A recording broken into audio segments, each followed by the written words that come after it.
In the previous video, we discussed the concepts of force, power and energy and considered different forms of energy. In the next few videos, we'll look at different ways in which naturally available forms of energy are converted into electrical energy in some of the most important renewable energy technologies. In these videos, we'll discuss hydropower, wind power, solar energy, bioenergy and geothermal energy. For each of these technologies, you'll learn about the physical principles behind the conversion mechanisms, and we'll also discuss their respective advantages and limitations. Finally, towards the end, we'll compare the different renewable energy technologies using some relevant metrics such as the available energy potential, the generated power density, the levelized cost, and finally the carbon footprint. Note that a complete course is available on EDX entitled Sustainable Energy, Design a Renewable Future, developed by Arno Smets and other experts in their respective fields. The first renewable energy technology we'll discuss is hydropower. There are many large hydropower plants around the world. An example is the Itaipu Dam in Brazil, which is shown here. A hydroelectricity dam is a system that converts the potential energy of water at a high difference into electricity.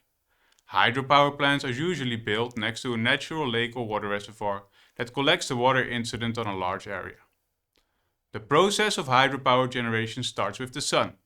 Sunlight evaporates seawater, resulting in the formation of clouds. The water vapor in clouds precipitates as rain or snow that is then collected in a large reservoir through streams and rivers. Due to this precipitation, the reservoir fills up to a certain height. This water contains potential energy. Once the water is allowed to flow down through the pipe, the potential energy is converted to kinetic energy. The kinetic energy is then converted to mechanical energy by a rotating turbine. The turbine is connected to an electrical generator to convert the mechanical energy into electrical energy. The generator is connected via transformers to the electricity grid to deliver electricity. There are three main losses in a hydropower system. The first are kinetic energy losses that occur when water is flowing through the pipes, due to friction at the inlet, the outlet and the walls.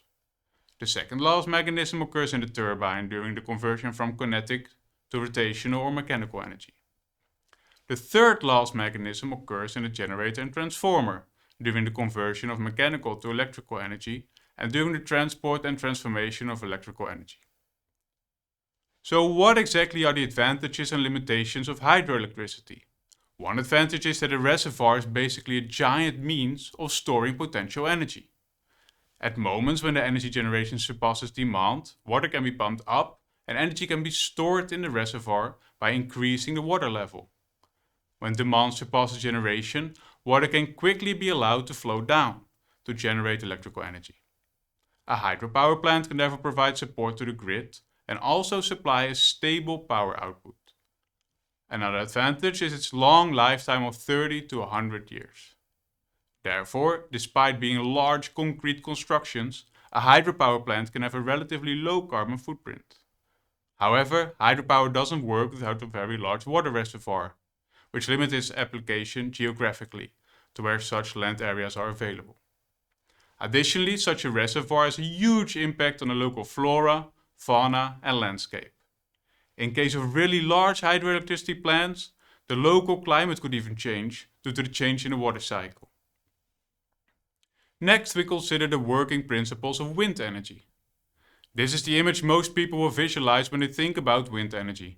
A large wind turbine with slowly rotating blades. The rotation of the blades is caused by the wind. But where does the wind come from exactly? Again, we have to start with the sun. Solar radiation causes a temperature gradient on the Earth's surface. The temperature gradient is influenced by a number of factors, such as the position on Earth with respect to the equator, cloud coverage, the presence of large bodies of water, and the local terrain. The temperature gradient induces a pressure gradient, which leads to a particle flow from a high pressure to a low pressure area, and this is what we experience as wind. A flow of particles carries kinetic energy. In the case of hydropower, a combination of a high difference and Earth's gravitational pull are used to generate electricity from a flow of water particles.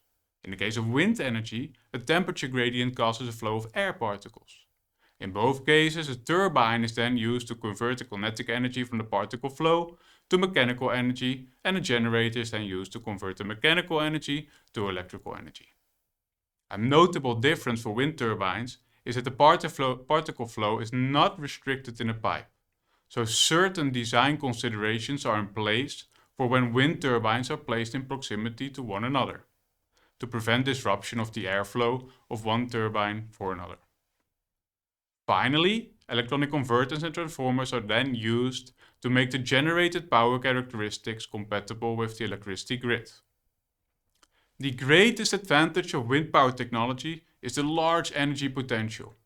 Limitations are the relatively low capacity factor of about 0.3. This means that overall, the turbines only generate about 30% of the power that they could generate if they would operate at their respective rated power at all times. Apart from downtime due to maintenance, this is mainly because wind turbines only operate between a certain minimum and maximum wind speed. Another limitation is that good wind sites are often in remote locations, far away from the energy demand. Moreover, the intermittent behavior can be a challenge for grid stability. This concludes the first video on the overview of renewable energy technologies. In the next video we'll continue with solar power.